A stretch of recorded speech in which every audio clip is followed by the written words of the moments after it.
જેવો જ દીકરો કોર્ટમાંથી પાછો ફર્યો તેને જોતા જ તેની માએ ગભરાયેલા અવાજમાં તેને પૂછ્યું, શું થયું બેટા? શું નિર્ણય આવ્યો? દીકરાએ ઊંડો શ્વાસ લીધો, માની આંખોમાં જોયું અને ધીરેથી બોલ્યો, મમ્મી, છૂટાછેડા થઈ ગયા. બસ આટલું સાંભળતા જ માના હાથમાંથી ચાનો કપ છૂટીને નીચે જમીન ઉપર પડી ગયો. તેની આંખો હેરાની અને ગુસ્સાથી ભરાઈ ગઈ. તેણે દીકરા તરફ ગુસ્સાથી જોયું અને જોરથી કહ્યું, તારે આવું કરવાની શું જરૂર હતી? જો એ તારી સાથે એકલી રહેવા માંગતી હતી તો તારે એની સાથે જતું રહેવું હતું. કમસે કમ તારું ઘર તો ના તૂટત. દીકરાની આંખોમાં આંસુ આવી ગયા, પરંતુ આ વખતે તે જરાય કમજોર પડ્યો નહીં. તેણે મમ્મીનો હાથ પકડ્યો અને કડક અવાજમાં કહ્યું, ના મમ્મી, તમે મને જન્મ આપ્યો, પોતાની દરેક ખુશીઓનું બલિદાન આપીને મને ઉછેરીને મોટો કર્યો.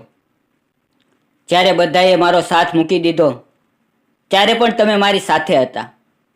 તો હવે હું તમને એકલા કઈ રીતે મૂકી શકું? મમ્મી, આ દુનિયામાં કોઈ પણ સંબંધ તમારાથી મોટો ન હોઈ શકે. દીકરાની વાતો સાંભળીને માની આંખોમાં પણ આંસુ આવી ગયા. પરંતુ આખરે એવું શું થયું કે દીકરાએ આવો મોટો નિર્ણય લેવો પડ્યો?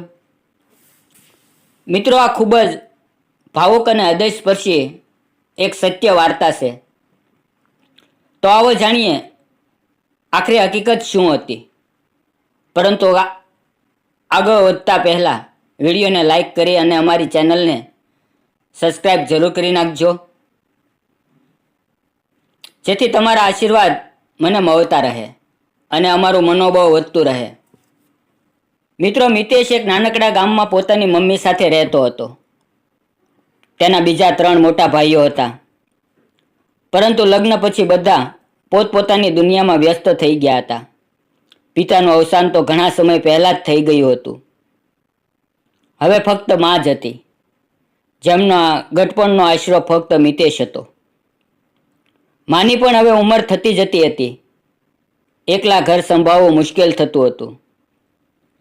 એટલા માટે તેઓ ઈચ્છતા હતા કે હવે મિતેશના પણ લગ્ન થઈ જાય, જેથી ઘરને સંભાળવા વાળી વહુ આવી જાય. રિદ્ધિ સાથે સંબંધ નક્કી થયો. રિદ્ધિ પણ એક સાધારણ પરિવારની દીકરી હતી, જેણે પોતાના પિતાને નાનપણમાં જ ખોઈ નાખ્યા હતા. ઘરમાં ફક્ત તેની મમ્મી, ભાઈ અને ભાભી હતા. મધુબેને જ્યારે રિદ્ધિને જોઈ તો તેને પહેલી નજરે જ પસંદ કરી લીધી. ગામના લોકોએ પણ જણાવ્યું કે છોકરી સંસ્કારી છે, ઘરનું કામકાજ સારી રીતે જાણે છે.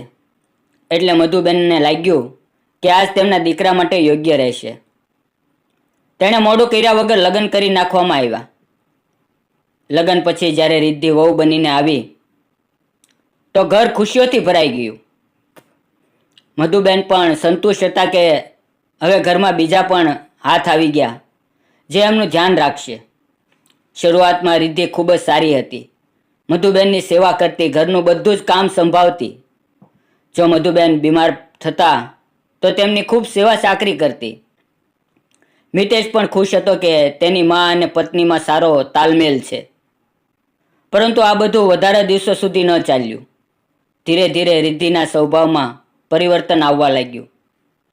તે હવે પહેલાં જેવું ધ્યાન દેતી નહીં. મધુબેન ક્યારેક ચા માંગે તો બહાના બનાવવા લાગતી. અત્યારે મારે ઘણું કામ છે, તમે જાતે જ બનાવી લ્યો.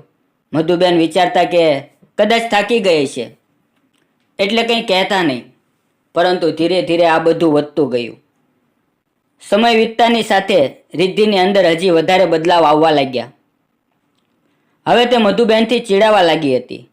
જ્યારે મધુબેન પ્રેમથી વાત કરવાની કોશિશ કરતા તો તે વાતને અવગણી નાખતી. મધુબેનને એ સમજાઈ નહોતું રહ્યું કે અચાનક તેની વહુ આટલી બદલાઈ કઈ રીતે ગઈ. પરંતુ જલ્દી જ તેમને આનું કારણ સમજાઈ ગયું. રિદ્ધિ ઘણી વખત ફોન ઉપર તેની મા અને ભાઈ ભાભી સાથે વાત કરતી. તે લોકો જ એને ચડાવી રહ્યા હતા. જ્યારે તારા પતિના મોટા ભાઈઓ પોતાની માની સાથે નથી રાખતા તો તે એકલે કંઈ ઠેકો લઈ રાખ્યો છે. તું પણ પોતાના પતિને લઈને અલગ થઈ જા. ધીરે ધીરે આ વાત રિદ્ધિના દિમાગમાં ઘર કરી ગઈ. હવે તેને સાસુ બોજારૂપ લાગવા લાગ્યા હતા. હવે તે ધીરે ધીરે મિતેશને પણ મધુબેન વિરુદ્ધ ભડકાવા લાગી. પરંતુ મિતેશ પોતાની મમ્મીને સારી રીતે ઓળખતો હતો. તેણે રિદ્ધિને સાફ શબ્દોમાં કહી દીધું, જો રિદ્ધિ, મારી માં જ મારી દુનિયા છે. મોટા ભાઈઓ તો પહેલેથી જ અલગ થઈ ગયા. હવે મમ્મીનું ધ્યાન રાખવાવાળું કોઈ નથી. જો તને કંઈ તકલીફ હોય તો મને કહે, પરંતુ મમ્મી વિશે કંઈ ખોટું ન બોલ. મિતેશની આ વાત સાંભળીને રિદ્ધિને ઝટકો લાગ્યો. એણે વિચાર્યું હતું કે મિતેશ તેની વાત પર વિશ્વાસ કરી લેશે, પરંતુ એવું થયું નહીં. હવે તેને કોઈ બીજો રસ્તો શોધવો પડે એમ હતો. એટલે રિદ્ધિએ પોતાની માની સલાહ માનીને બીજો રસ્તો અપનાવ્યો. તેણે મધુબેનને હેરાન કરવાનું ચાલુ કરી દીધું. જ્યારે મધુબેન કંઈ કહેતા તો તે ધ્યાન દેતી નહીં. ક્યારેક ક્યારેક તે કારણ વગર જ મધુબેનના કરેલા કામમાં ભૂલો કાઢવા લાગતી. તમારાથી કંઈ વ્યવસ્થિત કામ થતું નથી તો મહેરબાની કરીને કંઈ કામ ન કરો. મધુબેનને તકલીફ થતી, પરંતુ તે દીકરાના લીધે ચૂપ રહેતા. મિતેશને આ બધી વાતનો કંઈ અંદાજો હતો નહીં. તે આખો દિવસ કારખાનામાં મહેનત મજૂરી કરતો અને ઘરના બહારના કામ સંભાળતો. સાંજે જ્યારે ઘરે પાછો આવતો તો રિદ્ધિ બનાવટી મીઠાઈ સાથે માનું ધ્યાન રાખવાનું નાટક કરતી. મિતેશને લાગ્યું કે બધું બરાબર ચાલી રહ્યું છે, પરંતુ હકીકત કંઈક બીજી જ હતી. રિદ્ધિએ બે ચહેરા અપનાવી લીધા હતા. મિતેશની સામે એક આદર્શ વહુ અને સાસુ માટે એક દયા વગરની વ્યક્તિ. એ સમજી ગઈ હતી કે જો સીધે સીધી અલગ થવાની વાત કરીશ તો મિતેશ ક્યારે પણ નહીં માને. એટલા માટે તેણે એક ચાલાકી કરી. સાસુને એટલી તકલીફ આપો કે તે પોતે જ કહી દે કે બેટા તમે લોકો અલગ થઈ જાઓ. પરંતુ મધુબેન એટલા કમજોર નહોતા. તેણે બધી જ તકલીફો સહન કરી લીધી, પરંતુ પોતાના દીકરાને કોઈ ફરિયાદ ન કરી. પણ દરેક માણસની સહન શક્તિની એક હદ હોય છે. એક દિવસ કંઈક એવું થયું કે મધુબેનની ધીરજ ખૂટી ગઈ. એ દિવસે મિતેશ કારખાનામાં કામ કરી રહ્યો હતો. જ્યારે અચાનક તેના ફોનની રિંગ વાગી. પાડોશીનો ફોન હતો. ભાઈ જલ્દી ઘરે આવો. મધુકાકી અને ભાભીમાં જબરદસ્ત ઝઘડો થઈ રહ્યો છે. મિતેશને વિશ્વાસ થયો નહીં. તે બધું જ મૂકીને દોડતો ઘરે પહોંચ્યો. અંદર પહોંચતા જ તેને પોતાની મા અને પત્ની વચ્ચે તૂતું મેમે સંભળાણી. રિદ્ધિ ગુસ્સાથી લાલ થઈને રાડો પાડી રહી હતી. દિવસભર બેઠા રહો છો, કોઈ કામ ધંધો નથી, ઉલટાનું મારી જિંદગીને નરક બનાવી રાખી છે. મધુબેન લાચાર થઈને બોલ્યા, બેટા હું જ્યારે કામ કરું છું ત્યારે પણ તને મુશ્કેલી થાય છે, અને જ્યારે હું બેઠી રહું છું ત્યારે પણ તને તકલીફ થાય છે. તું જ કે હું શું કરું? રિદ્ધિ વધારે ભડકી ગઈ. તમે બસ મારા માથા પર બેઠા ના રહો. હવે હું આ ઘરમાં તમારી ગુલામી નહીં કરી શકું. રિદ્ધિની આ વાત સાંભળીને મધુબેન અંદર સુધી ભાંગી પડ્યા, પરંતુ તેણે મિતેશની સામે કોઈ કહ્યું નહીં. રિદ્ધિની વાતો સાંભળીને મિતેશ ગુસ્સાથી તમતમી ઉઠ્યો. તેણે ગુસ્સાથી રિદ્ધિ તરફ જોયું અને કહ્યું, શું બકવાસ કરી રહી છે? આ મારી માં છે, જેણે મને જન્મ આપ્યો, મને ઉછેરીને મોટો કર્યો, અને તું એમની સાથે આવી રીતે વાતો કરી રહી છે? રિદ્ધિએ આંસુ વહેવાનું ચાલુ કરી નાખ્યું અને બોલી, તો ઠીક છે, તમારી માં રહેશે તો હું નહીં રહું. તમે આમને ઘરમાંથી કાઢો, નહીતર હું મારા પિયર જતી રહું છું. રિદ્ધિની આવી વાત સાંભળીને મિતેશની ધીરજ ખૂટી ગઈ. તેણે ગુસ્સામાં રિદ્ધિને 2 થપ્પડ મારી દીધી. રિદ્ધિ ત્યાં જ જમીન ઉપર બેસીને રડવા લાગી અને તરત પોતાની મમ્મીને ફોન કર્યો. મમ્મી, મિતેશે મારા પર હાથ ઉપાડ્યો. હું એક પવ માટે પણ હવે અહીંયા નહીં રહી શકું. ભાઈને મોકલી દો, મને અહીંથી લઈ જાય. રિદ્ધિની મમ્મીએ મોડું કર્યા વગર પોતાના દીકરાને મોકલી દીધો અને રિદ્ધિ પોતાના ભાઈની સાથે પિયર જતી રહી.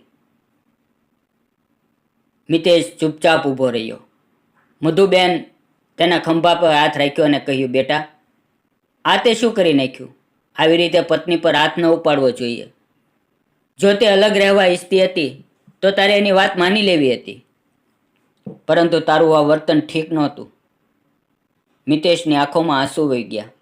મમ્મી, જેણે તમને અપમાનિત કર્યા તેની સાથે હું કઈ રીતે રહી શકું? તમે મારી જિંદગી છો. હું તમને ક્યારેય એકલા ન મૂકી શકું. મધુબેનની આંખમાં આંસુ આવી ગયા. તેમણે પોતાના દીકરાને ગળે લગાડી લીધો અને બોલ્યા, બેટા, છતાં પણ રિદ્ધિ પર હાથ ઉપાડીને ઠીક નથી કર્યું. આ સાંભળીને મિતેશ માથું નીચું નમાવી લીધું. અહીંયા રિદ્ધિ પિયરમાં બેઠી રહી. તેની મમ્મીએ તેને કહ્યું, તું બસ અહીંયા જ રહે. જ્યાં સુધી મિતેશ તારી પાસે માફી માંગીને તને મનાવવા ન આવે ત્યાં સુધી પાછી ન જતી.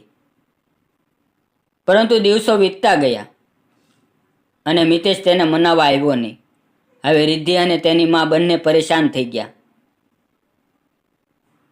આખરે તેણે લગ્ન કરાવવા સંબંધ બતાવવા અને જે વચના લોકો હતા તેમના દ્વારા મિતેશ સુધી સંદેશો પહોંચાડ્યો, જો તમારે લેવા ન આવવું હોય તો છૂટાછેડા આપી દે.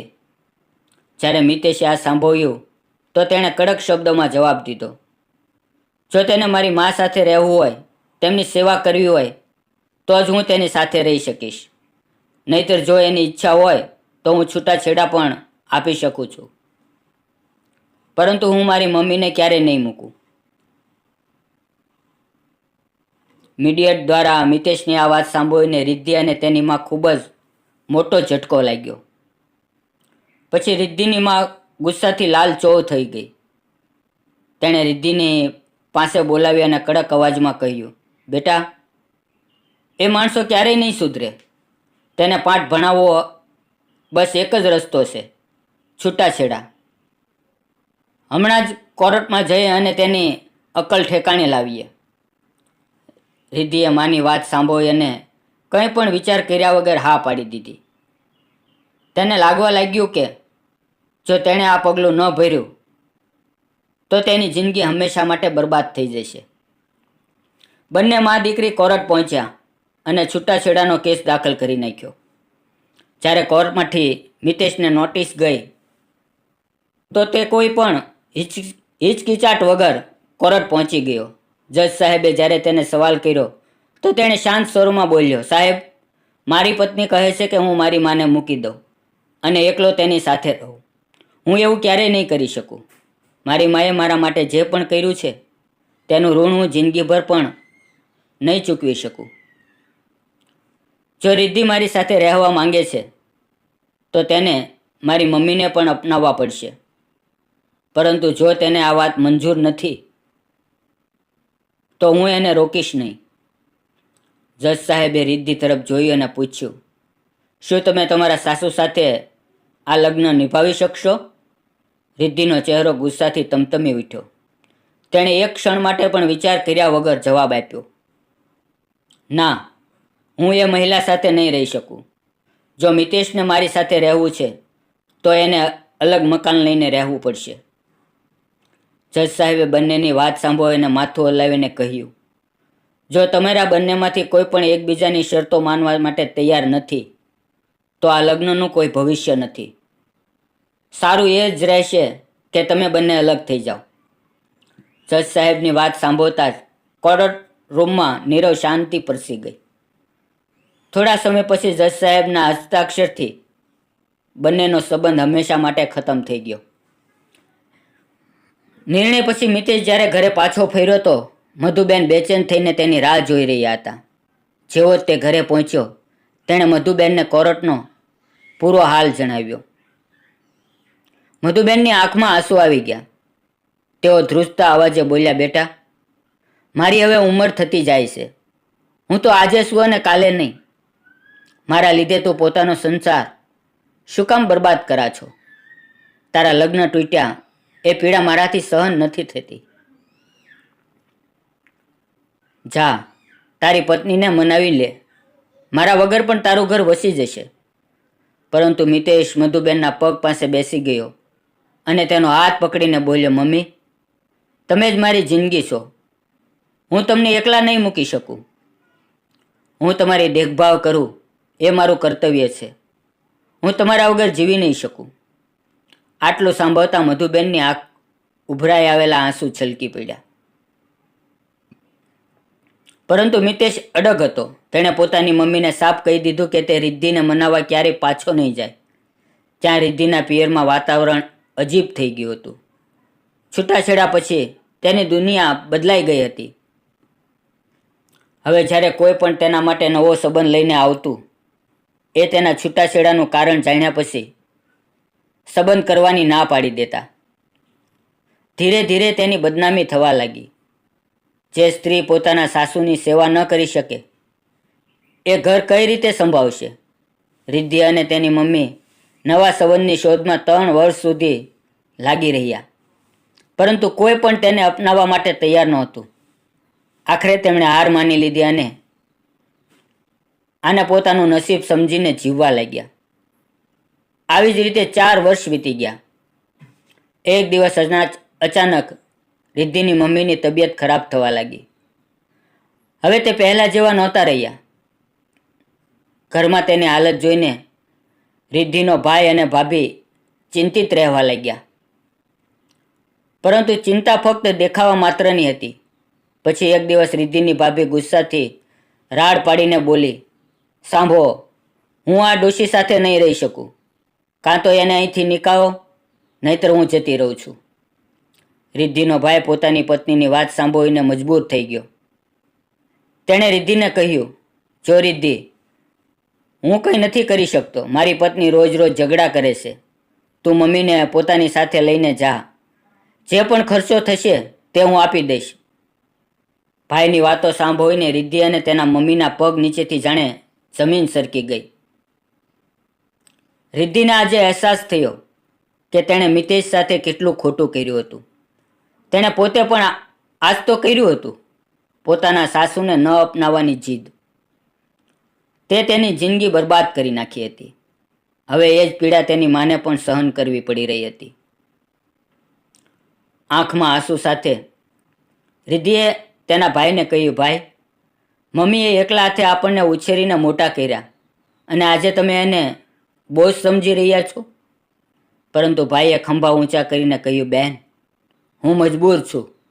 મારી પત્નીએ સાફ શબ્દોમાં કહી દીધું છે કે મમ્મી રહેશે તો તે ઘર મૂકીને જતી રહેશે. હવે તું જ કંઈક કર. આ વાતો રિદ્ધિની મમ્મી સાંભળીને પણ ચૂપ હતી અને તેની આંખોમાં આંસુ હતા. એ મનમાં ને મનમાં વિચારી રહ્યા હતા, મેં પણ આજ કર્યું હતું ને. મારા જમાઈને મારી દીકરી સાથે રાખવા માટે તેની માને અલગ કરવાની જીદ કરી હતી.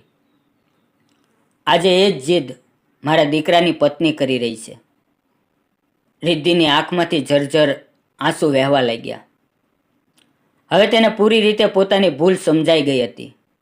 કાશ મેં મારા સાસુને અપનાવી લીધી હોત. કાશ મેં મિતેશની વાત સમજી હોત. કાશ મેં મારા લગ્ન જીવનને બચાવી લીધું હોત. પરંતુ હવે કંઈ પણ બદલાઈ શકવાનું નહોતું. જે વીતી ગયું તેને પાછું લાવી શકાય તેમ નહોતું. પરંતુ એક દિવસ જ્યારે રિદ્ધિ પોતાની મા પાસે બેઠી હતી, તેની આંખોમાંથી આંસુ રોકાવાનું નામ નહોતા લઈ રહ્યા, ત્યારે તેની મમ્મીએ તેના માથા પર હાથ રાખ્યો અને ધીરા અવાજમાં બોલ્યા, બેટા, જે કંઈ પણ આપણે કર્યું હતું એ જ બધું હવે આપણી સામે આવી રહ્યું છે. આપણે આવું ક્યારેય નહોતું કરવું જોઈતું. હવે એક કામ કર, તારા પતિ પાસે પાછી જતી રહે અને તેની પાસે માફી માંગી લે. મને વિશ્વાસ છે કે તે તને જરૂર માફ કરી દેશે. રિદ્ધિએ પોતાની મા સામે જોયું. તેનો અવાજ રૂંધાઈ ગયો અને તે બોલી, મમ્મી. ના બેટા, એની મમ્મીએ તેની વાત વચ્ચેથી જ કાપી નાખી. હવે મોડું ના કર. હું જાણું છું કે તને પણ અહેસાસ થઈ ગયો છે કે માની સેવા દીકરો જ કરે છે. હું નથી ઈચ્છતી કે તું પણ એ જ તકલીફ ઉપાડા જે મેં સહન કરી છે. રિદ્ધિની અંદર ભાવનાઓનું તોફાન ઉમટી પડ્યું. તેને સમજાઈ ગયું કે તેણે કેટલી મોટી ભૂલ કરી નાખી હતી. પછી થોડુંય મોડું કર્યા વગર તે પોતાની મમ્મીને પગે લાગી અને સીધી પોતાના પતિના ઘર તરફ નીકળવી પડી. મિતેશના ઘરે જ્યારથી તે પોતાના અભિમાન સાથે નીકળી હતી, આજે એ જ માથું નમાવીને પાછી ફરી હતી.